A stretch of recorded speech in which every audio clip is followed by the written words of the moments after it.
Este programa é livre para todos os públicos.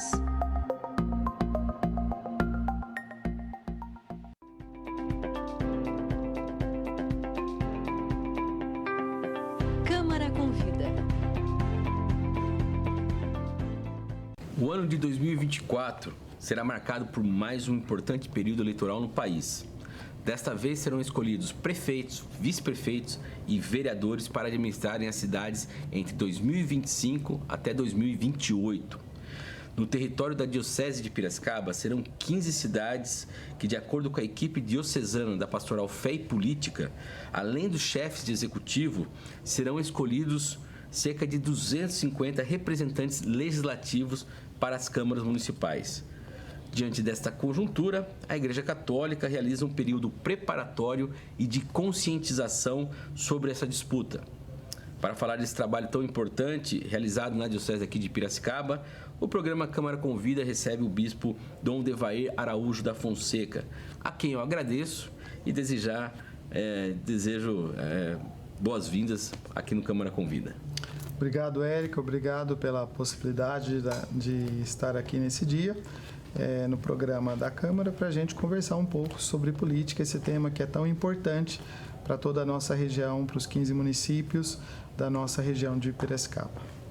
E para a gente começar a nossa conversa aqui, eu queria que o senhor explicasse um pouquinho quais são os motivos, que levaram a igreja a realizar esse trabalho de conscientização, com qual conjuntura social que a Igreja Católica pretende dialogar a partir desse trabalho.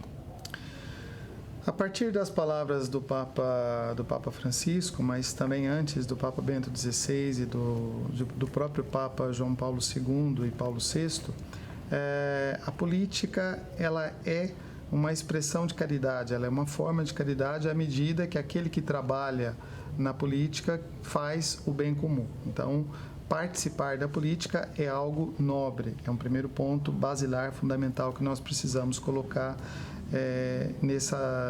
nesse início de conversa. O cristão, o católico, ele também é cidadão. E como cidadão, ele vive na cidade, ele está na cidade, ele está no contexto, ele está inserido no contexto da cidade e ele deve pensar os acontecimentos à sua volta. Ele deve pensar de uma forma política, Então, o trabalho da igreja não é fazer uma política partidária. O trabalho da igreja é trabalhar, é incentivar o sentido da discussão, do aprofundamento de ideias, para que as pessoas tenham capacidade, condição de fazer a sua escolha livre em relação àquilo que é apresentado. É o contexto político que nós temos, o contexto social que nós temos, pensado a partir da fé. É claro que essa discussão sobre a participação de religiosos, de pessoas religiosas, e como o senhor bem colocou, o católico, ou mesmo o evangélico, qualquer pessoa religiosa, ela não deixa de ser cidadã dentro colocar assim no conceito grego da polis, a polis está aqui para isso, para as pessoas atuarem como cidadãos. Agora, o senhor colocou já alguns aspectos aí de como deve acontecer essa participação, mas quais são os cuidados em que essa linha entre aquilo que a pessoa acredita e aquilo que o Estado deve incorporar dentro daquilo que você acredita, como que surge essa linha entre uma coisa e outra, essa fronteira? Aqui nós precisamos fazer uma distinção entre os clérigos e os leigos. Clérigos são os bispos, são os padres, são os diáconos. O envolvimento dos clérigos com a política é através de uma conscientização. Nós precisamos falar de política, mas a homilia, por exemplo, não é o lugar de falar de política. Nós precisamos ajudar as nossas comunidades a discutirem política, mas a discussão não acontece no momento da celebração. A celebração é o momento próprio de celebrar o mistério da nossa fé. Os leigos, por sua vez, pela própria condição batismal, eles precisam estar inseridos nessa vida social, a partir daquilo que é a fé. Então, a fé não é um problema para o leigo na tomada de decisões. Ao contrário, é a partir da fé que ele vai buscar aqueles valores humanos, que são valores humanos comuns, valores humanos essenciais e que devem movimentar, devem motivar a sua atuação política. Então, é muito bom que nós tenhamos leigos conscientes, católicos, inseridos na política, mas esse trabalho não é um trabalho dos clérigos, por isso nós temos uma separação. O próprio Código de Direito Canônico, ele proíbe aos clérigos a associação em partidos políticos. Por que isso? Porque isso cria uma divisão. Se você é desse partido, você se torna quase que automaticamente inimigo daquele outro, né? Então, o clérigo, pela sua missão, ele não pode ter essa associação. Mas aos leigos é incentivado que participem ativamente do processo político, do processo eleitoral. Então, acho perfeita essa colocação que o senhor trouxe aqui, porque, de fato, nós estamos falando da pessoa, né, que não está na estrutura da igreja enquanto liderança. Ela está ali, né, o leigo, né, como o senhor colocou, ele é o cidadão tanto dentro da igreja quanto dentro da sociedade, né? Ele é a pessoa que está ali fazendo vivendo, vamos colocar assim, a vida civil, né, no sentido mais amplo dessa colocação. E aí, dentro desses critérios, né, num processo eleitoral como a gente vai viver esse ano, existe a escolha dos candidatos, né? O que a pessoa deve ver, né, ou buscar desse representante que ela pretende escolher, né? Ver a vida pregressa, ver histórico, ver proposta, qual que é as orientações que a igreja coloca nesse aspecto? Nós estamos falando a partir de pessoas que são cidadãs, né? Mas que têm valores e valores cristãos, valores religiosos. Então, um princípio basilar, um princípio fundamental é que a escolha não seja contrária àquilo que eu professo como fé. Eu vou escolher um candidato, eu vou escolher alguém que vai ser eleito, que vai direcionar, que vai legislar sobre mim, sobre a sociedade como um todo. Eu não posso escolher uma pessoa que tenha valores que sejam contrários ao cristianismo, aquilo que eu acredito. Esse é um ponto fundamental. Depois, a escolha deve se pautar também pela vida daquele que vai ser eleito, né? Quem é essa pessoa? Qual é a vida dele? Como é que ele, se é um caso de uma reeleição, como é que ele foi na gestão anterior? Como é que ele foi durante o tempo que ele foi vereador ou prefeito? O que ele fez? Quais são os projetos de lei? Quais são as leis? Quais são as suas atitudes e ações políticas que se reverteram no bem comum? É preciso um conhecimento e é preciso um conhecimento da vida da pessoa, né? Por que isso é necessário? Porque se pode espalhar muita notícia. Hoje nós vivemos no mundo das fake news, né? E um problema sério é quando a apresentação de projetos, de ideias, de planos, ela fica em segundo lugar, mas se começa um debate de pessoas. Às vezes a gente vê isso nos debates políticos, que se começa um ataque às pessoas. Isso não é uma política autêntica, isso não é uma política verdadeira. A política verdadeira é aquela que faz uma proposta, onde os candidatos colocam propostas. Claro que tem que ser propostas possíveis de serem realizadas, né? Não adianta criar uma maravilha de projeto, de plano, sendo que isso não pode ser realizado. Então, o eleitor deve estar atento a isso. Essas propostas são viáveis? Esse candidato é um candidato que já cumpriu as suas promessas, que é capaz de cumprir as suas promessas? Esse candidato tem valores que estão de acordo com aquilo que eu acredito? Aí sim, esses critérios que são objetivos podem levar a uma escolha sensata daquele que vai ser eleito. Eu queria pontuar uma questão o senhor colocou aqui, né, que da visão cristã. Hoje, é claro que dentro do cristianismo você tem outras denominações, mas estamos falando aqui da Igreja Católica que tem essa tradição milenar, inclusive, né? Uma tradição de outros tempos. Quais são os temas que o senhor entende que são fundamentais hoje para o cristão exercer na sociedade? Eu digo isso porque a gente sabe que o Brasil é um país extremamente desigual, existe pobreza, existe ainda pessoas passando fome, e muitas vezes no ambiente de pessoas religiosas, me parece que outros temas tomam um espaço maior do que esses temas que são enraizados da nossa sociedade. Como que o senhor vê a visão do cristão em si? Qual que é a grande preocupação do cristão hoje em relação aos problemas sociais? Aqui nós temos 2 pontos que eu acho que são fundamentais. O primeiro é a defesa da vida. A defesa da vida é inegociável. Não dá para pensar numa questão que colocasse em votação, em liberdade, a situação contra a vida. Isso é um valor inegociável. A segunda questão séria são os problemas sociais que precisam ser abordados com franqueza, com clareza, com transparência, né? Nós vivemos num município muito rico, Piracicaba, né? Numa região metropolitana que está entre as mais desenvolvidas do estado, com toda certeza, né? São 23 municípios. 14 desses municípios fazem parte da diocese, são da diocese e estão na região metropolitana. Apenas um município está fora da região metropolitana.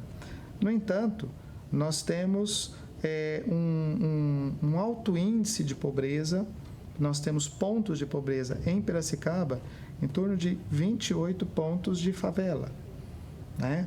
Isso para falar de uma cidade que tem mais de 400.000 habitantes. Segundo o censo, aí vai ter divergência nesse número, mas nós estamos falando como é possível que uma cidade se desenvolva tanto na área tecnológica, na área da produção de energia, na área da formação, com universidades tão boas como nós temos na região, e ao mesmo tempo conviva nas periferias com situações de pobreza como nós temos. Nós temos favelas que são muito semelhantes ou muito similares às favelas de São Paulo, né, da cidade de São Paulo.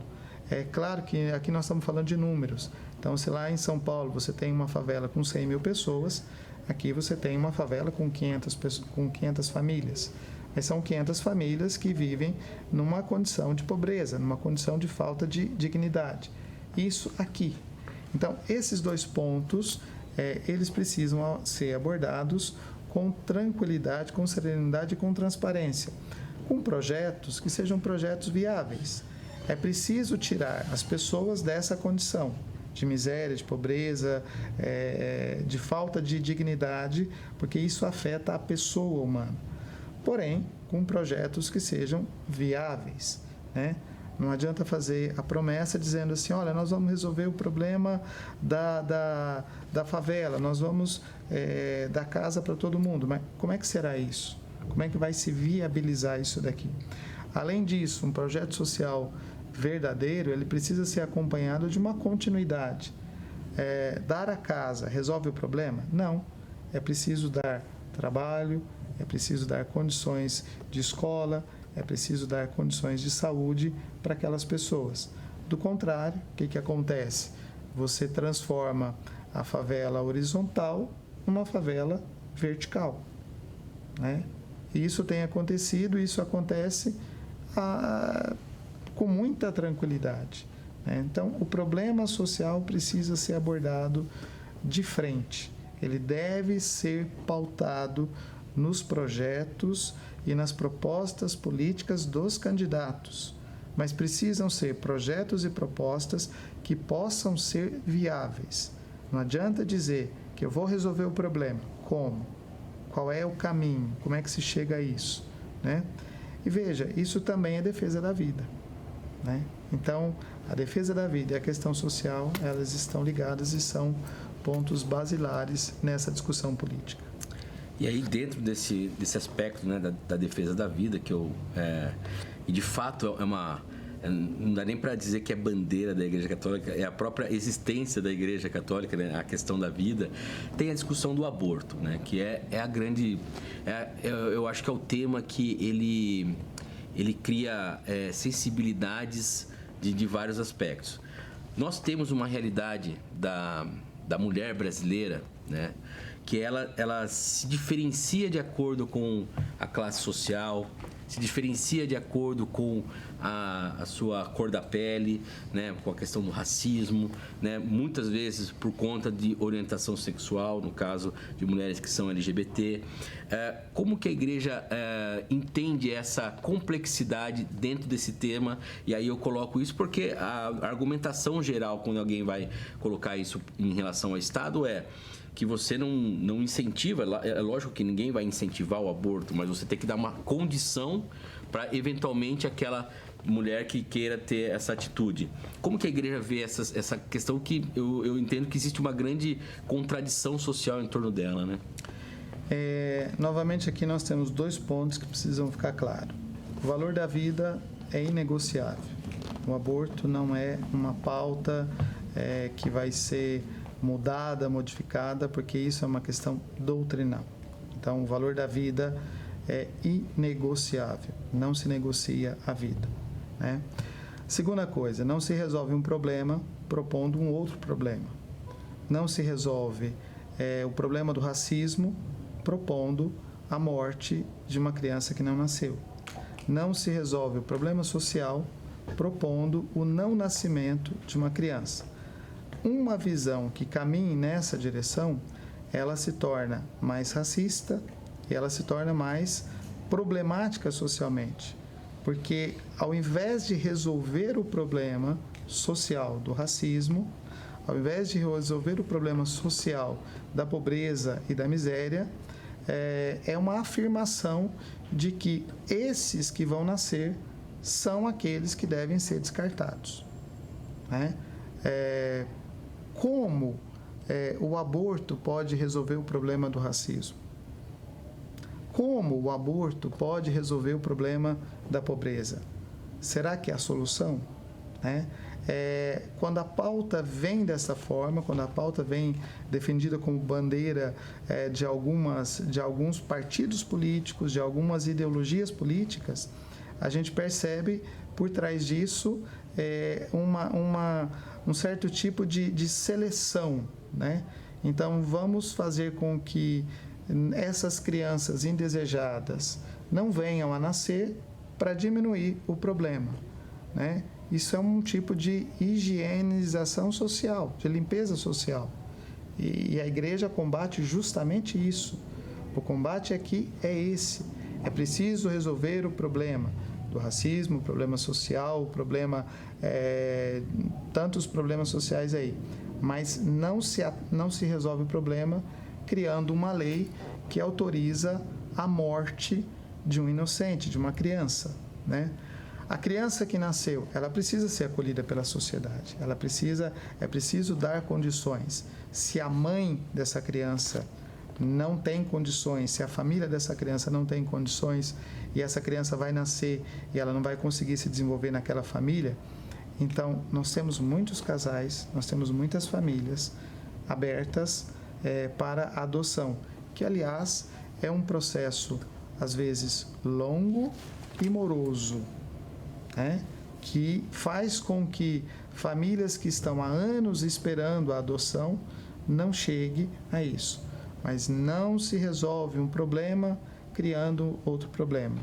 Não se resolve o problema social autorizando o assassinato de crianças. Esse é um ponto fundamental.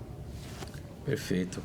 Em relação ao trabalho da Pastoral da Fé e Política, nós estamos já quase caminhando para o nosso encerramento aqui, infelizmente, porque o papo Tá muito bom e eu acho que é muito enriquecedor tudo isso que o senhor está colocando aqui pra gente. Realmente é um prazer enorme poder falar dessas coisas e o senhor, como uma autoridade religiosa, ter essa tranquilidade para tratar desses assuntos dessa maneira. Como que é o trabalho feito dentro da igreja?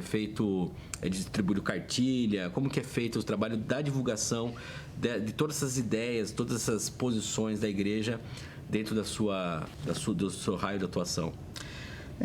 Já desde as eleições presidenciais, nós temos feito um trabalho a partir de uma cartilha que é elaborada pelo Regional Sul 2 da CNBB, uma cartilha muito tranquila, muito sensata, que ajuda na reflexão nas comunidades. Então, o trabalho da Pastoral Fé e Política é justamente apresentar esse material aos leigos, às lideranças, nas paróquias, nas regiões pastorais. Nós também enviamos esse material para as câmaras municipais, como fizemos já na eleição passada, para as autoridades, para que tenham conhecimento daquilo que vai ser apresentado.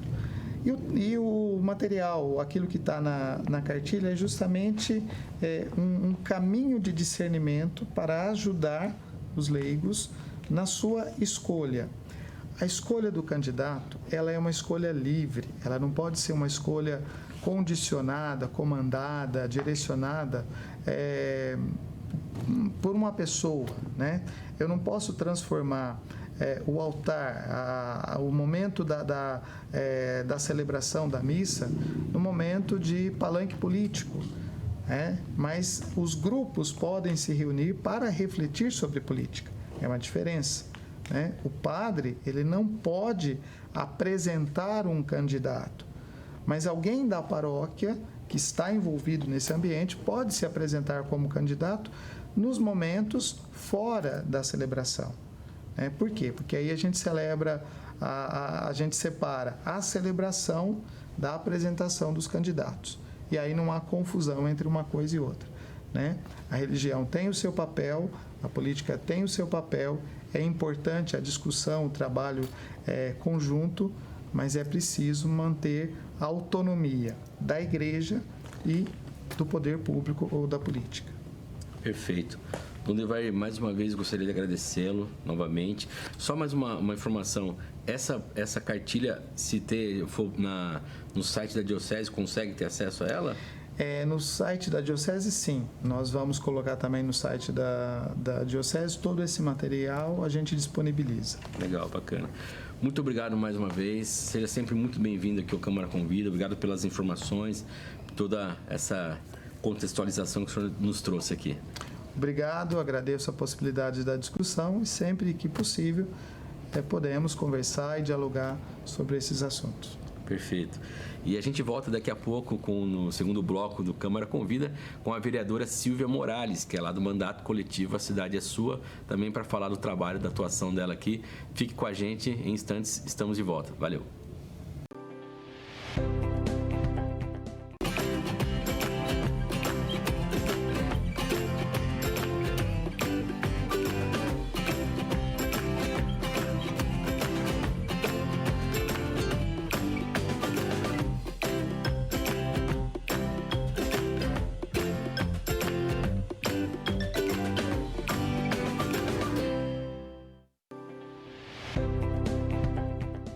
Estamos de volta com o segundo bloco do Câmara Convida e nesse segundo bloco falaremos aqui com a vereadora Silvia Morales, que é do Mandato Coletivo A Cidade é Sua. Então, antes de mais nada, Silvia, seja muito bem-vinda aqui ao Câmara Convida. É um prazer sempre falar com você. Também para mim que é um prazer, muito obrigado por convidar novamente para o programa Câmara Convida. Vamos lá.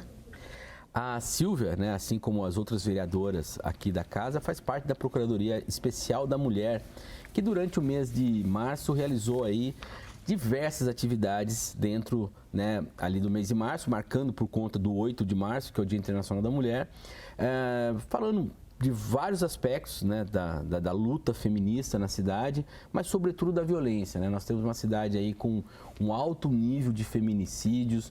Durante o mês de março, curiosamente ou não, tivemos o caso aí dos ex-jogadores de futebol que foram condenados por estupro. Daniel Alves, que acabou pagando uma fiança, o Robinho, que acabou preso. Tivemos também o esclarecimento do caso de Marielle, né, que também entra na questão da luta feminista. Qual que é a avaliação que você faz, né, desse processo todo e desse trabalho aqui na cidade? Pois é, nós aqui na Câmara temos a Procuradoria Especial da Mulher, né, como você trouxe, que fazem parte as 3 vereadoras, éramos 4, né, agora 3. E também fazemos parte da rede de atendimento e combate à violência doméstica na cidade, aí que são várias instituições, né, entre elas o CRAM, a OAB Mulher, né, as ONGs, Capive. E a gente tem tido uma constância aí nesses 3 anos, nesses debates, nesses trabalhos relativos à Procuradoria e à rede. E esse ano em especial, nós tivemos algumas atividades. Tivemos atividades da exposição feita junto com os alunos do SENAC, Marias Valentes, que isso também vem sendo construído há tempo, onde tem uns quadros, né, que chama mesmo a questão da violência, e a ideia é levar essa exposição, hoje ela está na Câmara, mas a ideia é levar essa exposição para vários lugares. Foi legal, construída junto com alunos e alunas do SENAC, que eles também tiveram que entrar nessa questão, né, da violência doméstica. Outra atividade bacana que eu mediei foi na Escola do Legislativo, autoras de capítulos de um livro, chama Vestidas de Liberdade, e também elas vieram, né, de várias partes aí do Brasil, porque foi online, e trouxeram a fala dos seus artigos desse capítulo do livro. Foi assim, uma tarde maravilhosa, participação grande. Tivemos também um festival, um evento lá no Casa do Povoador, de um grupo de dança xamânica chamado Sororitas. Um festival maravilhoso também, precedido de uma aula de yoga. Então, saímos um pouco aqui da Câmara e, né, fomos para a rua. Tivemos um ato também, eu e a RAI, né, promovido pela Federação PT, PV, PCdoB, junto com a professora Bebel, para marcar essa questão dos feminicídios que vem ocorrendo na cidade, que foram 3, né, e uma situação bem complicada. Em março, né, tivemos um bem próximo, né, o Dia da Mulher. E temos que sempre falar, sempre nos colocar. Ontem ainda estive numa roda de conversa num centro comunitário, onde as mulheres trouxeram essa fala, e a gente, junto com o CRAM, levou durante o mês inteiro de março essa questão da violência contra a mulher. E o caso Marielle, né, que você citou, eu falei na tribuna também esses dias, e que coisa, né? Rio de Janeiro mistura aí o crime organizado, a polícia, os políticos. Imagine a mãe da Marielle várias vezes sentada junto com o delegado, que era um dos mandantes, né, suspeito de ser o mandante do assassinato da Marielle, né? Então, demora, mas vira uma página, vem à tona, e que se continue as investigações e que puna quem tem que ser punido, né? Porque senão mais Marielles podem estar vindo por aí. Acho que é isso. Perfeito.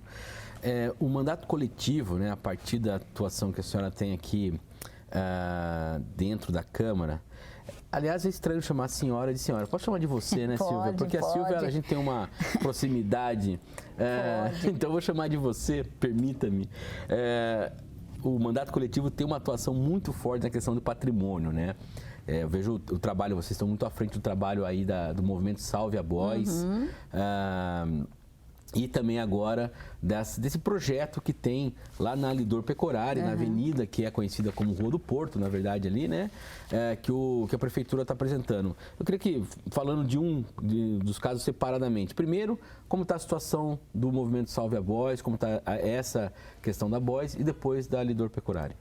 O mandato coletivo se envolve bastante nessas questões, acho que até pela característica do mandato, né? Eu sou urbanista, então a questão da cidade em geral, né? praças, parques, mobilidade, habitação, é o que nos move, né?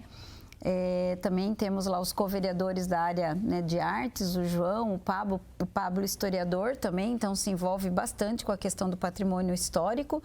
E o movimento Salve a Boys, ele é um movimento que vem assim, várias pessoas, vários profissionais, várias instituições presentes. A Sodemap, que é a questão do meio ambiente, o grupo de arquitetos tem vários, deve ter uns 15 arquitetos que estão participando do Salve a Boys, agrônomos, né, como é o caso do Pazé, que também comprou essa ideia e tem atuado muito forte nisso, advogados. Então, é um movimento que cresceu bastante, por quê? Porque a Rua do Porto, né, o nosso rio, vamos dizer assim, acho que é bom a gente falar que a questão do rio está em primeiro lugar, né, é o nosso maior patrimônio, né? Esses dias teve uma fala aí que é uma pérola, não, é um ouro para nós, né? Isso daí é o ouro nosso, é o Rio Piracicaba. E a Boys tem uma história, né, de formação, uma história de trabalhadores, história do patrimônio, do ponto de vista arquitetônico e do ponto de vista de ambiente, que não dá para se perder de uma hora para outra, né? Então, assim que nós soubemos da construção das 4 torres enormes, que iam impactar no meio ambiente, impactar na mobilidade, impactar no saneamento, no trânsito, tudo, nós já nos envolvemos com o movimento é autônomo e está indo muito bem, assim, a gente, lógico, apoia o movimento, está junto com o movimento, mas o movimento é um movimento. E como é que está isso? Foi levada uma denúncia ao CODEFAT, que é o Conselho Estadual, né, que não deveria ser uma substituição de projeto, e sim um projeto novo. E é um projeto novo, não é uma substituição do shopping que lá estava.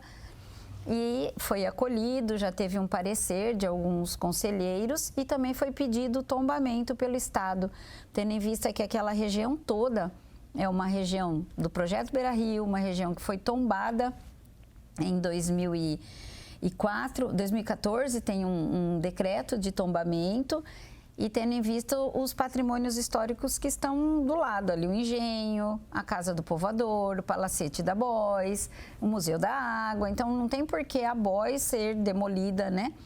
E, tristemente, o Conselho de Patrimônio Histórico local deu um parecer favorável ao projeto, mas esse projeto está tramitando na prefeitura, tá?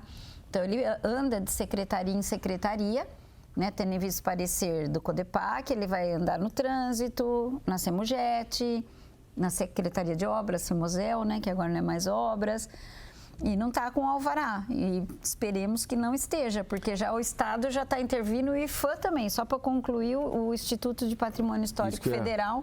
Ah, então tá. Isso que é pontuar. E tem ainda a questão do IFAM também, que está envolvido. Então, só para esclarecer aqui a pessoa, para quem está nos assistindo, você teve esse parecer contrário, né, às 4 torres. A substituição do projeto.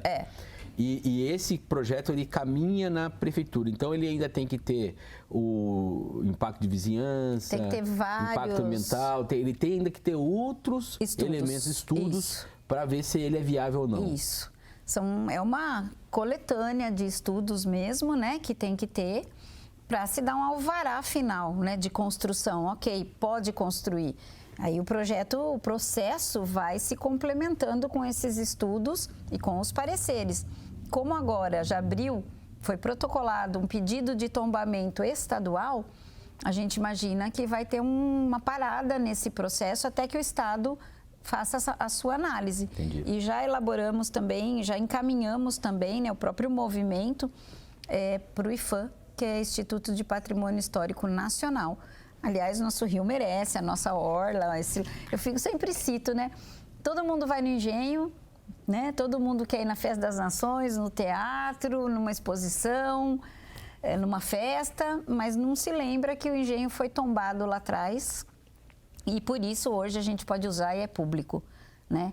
Mas é importante frisar isso. E aí muita gente fala assim, mas está tudo detonado, está tudo largado. Mas é uma responsabilidade do proprietário e do poder público manter. Então, se está largado, o problema não é da sociedade. O problema é de quem comprou essa área, que tem que manter essa área. A sua calçada na sua casa, você não pode deixar a sua calçada largada, que você vai tomar uma multa, uma notificação. Então, também é bom esclarecer. E o que se pretende? O que se pretende, estamos pensando, a turma lá da arquitetura, qual uma proposta bacana, né? O que é? Um centro de lazer, uma escola de artes, qualquer coisa que seja um jardim junto com alguma outra coisa. É lógico que é uma área particular e sempre vai ter a viabilidade econômica, né? Ninguém está falando que... Mas se for desapropriado, o poder público pode dar um uso mais social, mais, né, cultural, histórico para essa área. Vamos ver aí se a gente consegue essa desapropriação. Bacana. E a Lidor Pecorari? A Lidor Pecorari também, na continuidade da nossa Rua do Porto, né? Que o projeto Beira Rio, ele é da Rua do Porto como um todo, né? Foi feito em etapas, mas tem toda essa concepção. E a Lidor Pecorari, nós fizemos uma audiência no final do ano passado, uma audiência bem bacana, com muitas entidades, bem representativa, questões Condema, várias, a ASCAP, a Associação da Canoagem, que também vai ser afetada. Vários outros secretários, vereadores, tinham muitos vereadores, uma audiência que acho que tinham 6, 7 vereadores, achei bem bacana. E que depois nós encaminhamos também tudo, tanto para a Procuradoria do município, como para o Ministério Público, dizendo, e aí agora, né? Porque é uma beira de rio, a via de vai e vem que eles estão querendo fazer, come um pedaço do lago e come um pedaço do outro lado do campo, lado dos restaurantes. Dizem que é uma reivindicação. Também o Beira Rio, né? Porque o Beira Rio ele foi feito com o conceito de vias, a tal binária, né? Que é uma que vai e a outra que vem, que é da prefeitura, né? Então, é uma descaracterização do projeto original e um desrespeito a algumas questões ambientais, né? Porque na planilha de orçamento que está no edital de licitação, que está saindo a licitação, foi até uma surpresa, porque faz audiência, manda para o Ministério Público, manda para a Procuradoria, a gente quer abrir o diálogo e aí você vê a licitação na rua. Licitação na rua significa que daqui a pouco a empresa vai lá, dá o menor preço e começa a derrubar árvore, começa a colocar concreto em tudo. E aí vai na contramão do desenvolvimento sustentável.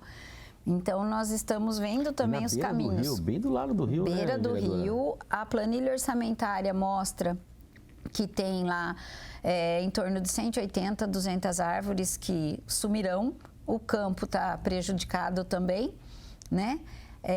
A Associação de Canoagem, aquela casa de barcos, a gente entende que também sai, o projeto não está muito claro, né? Mas nós já analisamos umas pranchas que tem vários documentos na licitação, mas é provável que se faça um estrago grande naquela área lá, se essa licitação for para frente. Eu vejo uma contradição muito grande, até por conta de outro assunto que foi discutido na casa, que são as calçadas ecológicas, né? Pois é. A ideia de calçada ecológica, de você criar permeabilidade por conta, né, de toda essa questão das chuvas e do que ela afeta, né, a vazão, a drenagem. Freático. E aí, de repente, vai um pouco na contramão disso tudo, né? Tem sido, né? Na verdade, assim, você vê a Praça do Rolo, né? A Praça do Rolo, de uma hora para outra, ela sumiu na 15, esquina com Armando Salles. E a resposta que nos deram no requerimento é que as árvores estavam sadias sim, mas resolveram fazer estacionamento. E não tem que ser uma atitude unilateral, eu resolvi fazer estacionamento. Até pode, né? Porque ele tem poder, né?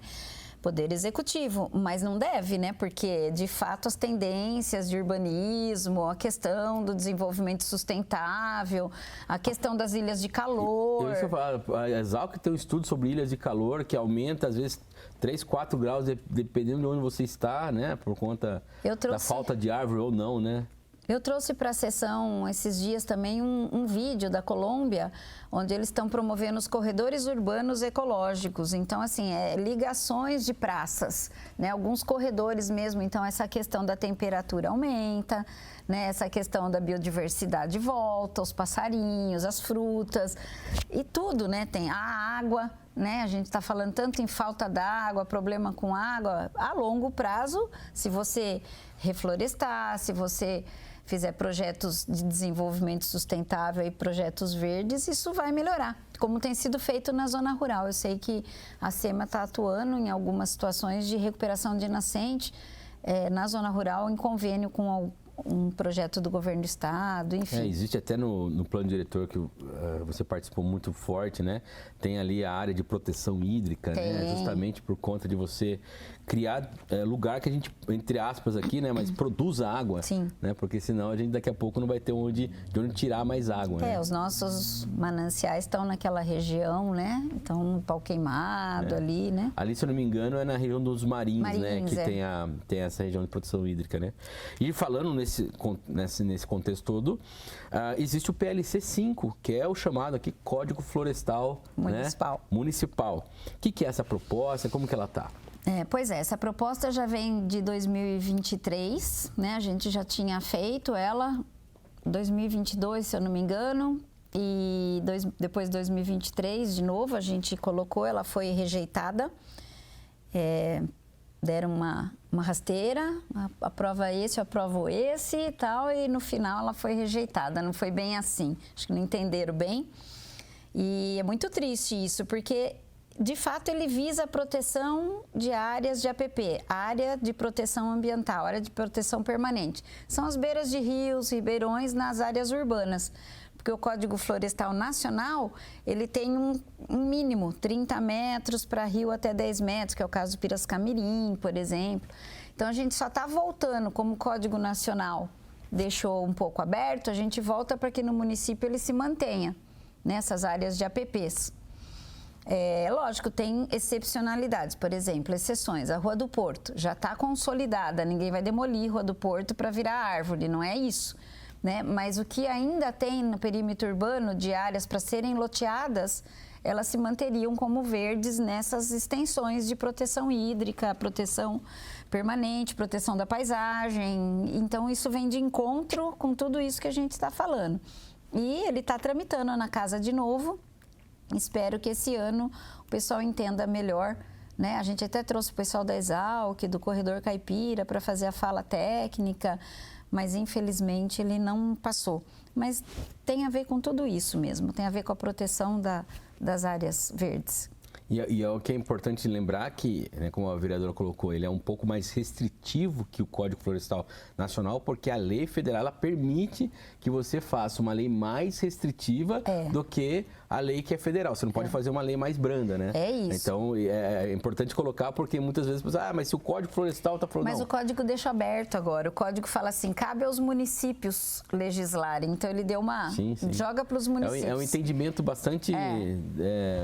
já consolidado, né? Da responsabilidade dos municípios em suas áreas de proteção. Até porque, né, não dá uma lei federal prever todas as especificidades que o município tem. De cada 5 mil municípios, né? E aí é isso mesmo.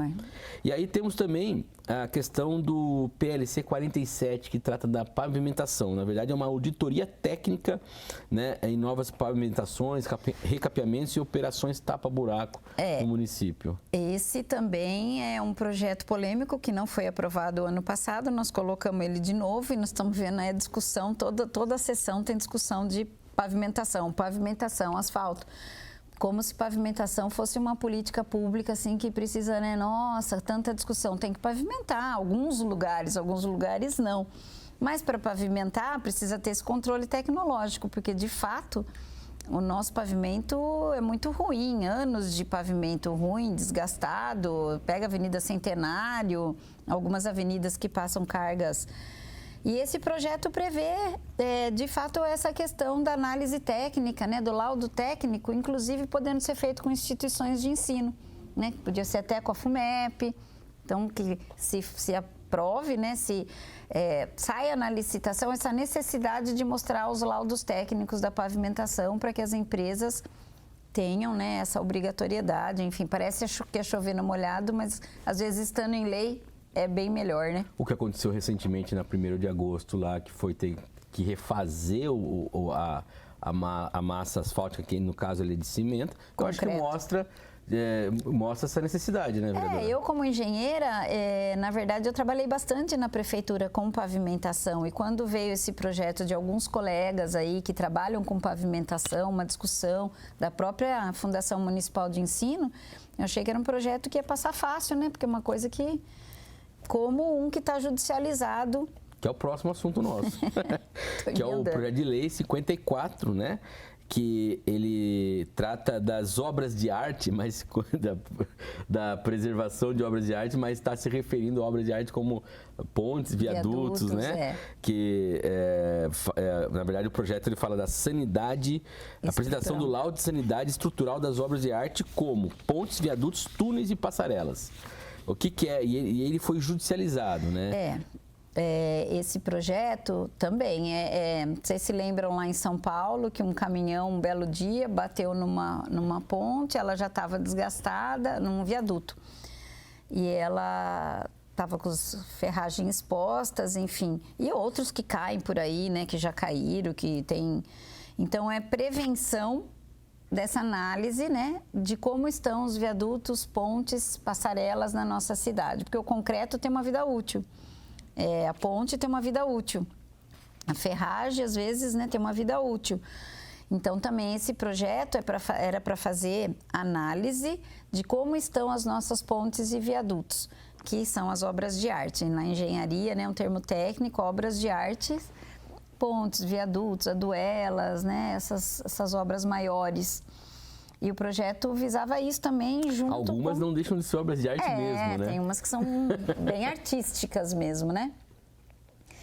E esse projeto fala, inclusive, que poderia também ser com escola de engenharia, né? Com instituições de ensino, para fazer essa análise de 5 em 5 anos. Embora tenha uma norma técnica que já pede isso, a gente queria que estivesse constando em lei municipal. Porque pode ter alguma ponte, viaduto comprometida que a gente não sabe, às vezes não é visível. Tem algumas maneiras de fazer esse laudo, essa vistoria, né, esse relatório.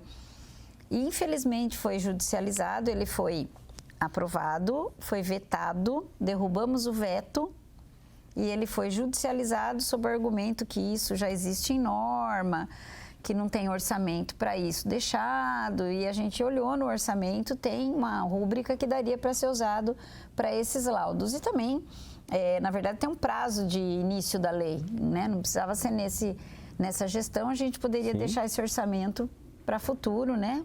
Uhum.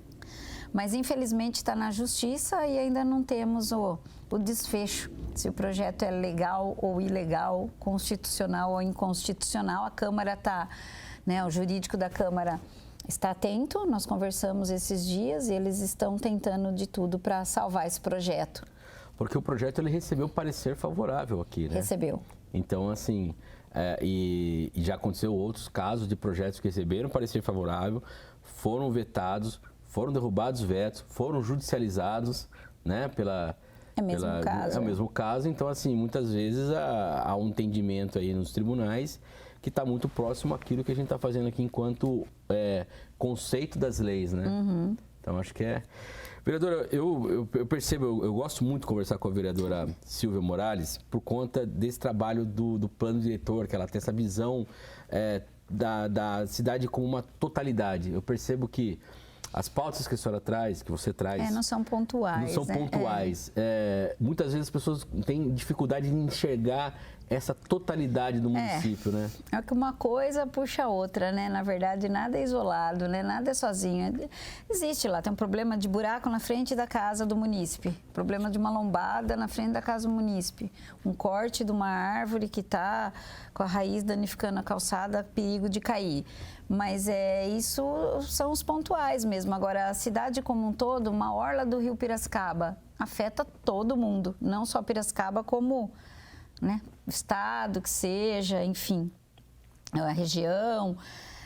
Problemas habitacionais vai afetar uma grande maioria da população, né? Porque ninguém está bem sabendo que o outro não está bem. Está morando sem esgoto, está morando sem água, ou está sendo quase que despejado por conta de alguma reintegração de posse. Ah, mas não é problema da prefeitura. Né? É o problema da prefeitura, né? Onde moram esses munícipes, onde estudam, né? Onde trabalham. Então, de fato, a gente tenta... Além do encarecimento que muitas vezes isso gera, né? Para o próprio município, né? Gera encarecimento de equipamento público que você tem que levar em regiões afastadas, né? O próprio transporte público acaba sendo inoperante por conta... Não é de hoje que Piracicaba vem nessa coisa de estender a cidade, de levar conjuntos habitacionais para longe, né? Ter que depois prover com infraestrutura, todo mundo paga essa conta, né? Beneficia os donos de terra do entorno, então tem uma série de coisas. Infelizmente, não é de hoje, vem há tempos e os prefeitos precisavam ser um pouquinho mais planejadores urbanistas, não sei como, mas a gente fica até muito triste. Você tocou nessa situação, o IPLAP, que é o Instituto de Planejamento e Pesquisa, fechou. E aí você fala assim, nossa, o governo federal se baseia no IPEA, existe IBGE, existem institutos que estão subsidiando o governo. Agora, como que a gente não tem esses dados, né? Qual é a população de fato? Quem precisa disso? Quem precisa daquilo? Tem o CRAS, tem alguma coisa, eu não sei quem... Não, ali concentrava tudo. Sim. Era o território como um todo, as pesquisas, tinha um setor de pesquisa. Então é muito triste. A gente fala tanto em ciência hoje em dia, né? Isso é ciência, né? Muito triste. Vereadora, mais uma vez, muito obrigado pela sua entrevista. Sempre um prazer enorme. Parabenizar pelo trabalho aí que você exerce pelo mandato coletivo. E desejar muita saúde para você sempre, viu? Obrigada para todos que estão nos assistindo, nos ouvindo, para você, Eric, e para todo mundo aí. E obrigado a você que acompanha aqui pela TV Câmara, o Câmara Convida. Lembrando que a gente está no canal 11.3, né, em sinal aberto digital, no canal 4 da NET, claro, no canal 9 da Vivo Fibra e também nas redes sociais. No Facebook é Câmara Municipal de Piracicaba e no YouTube é TV Câmara Piracicaba. Você acessa lá e você pode tanto assistir ao vivo, quanto assistir depois, na hora que você tiver aí disponibilidade. Obrigado pela sua atenção e até mais.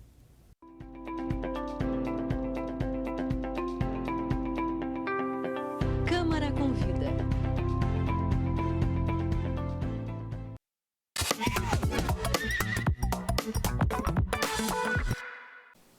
Olá, saiba qual é o destaque do site da Câmara de Piracicaba. Sexta-feira é dia da série Achados do Arquivo, quando produzimos matéria sobre documentos que estão preservados no setor de gestão de documentação da Câmara Municipal de Piracicaba.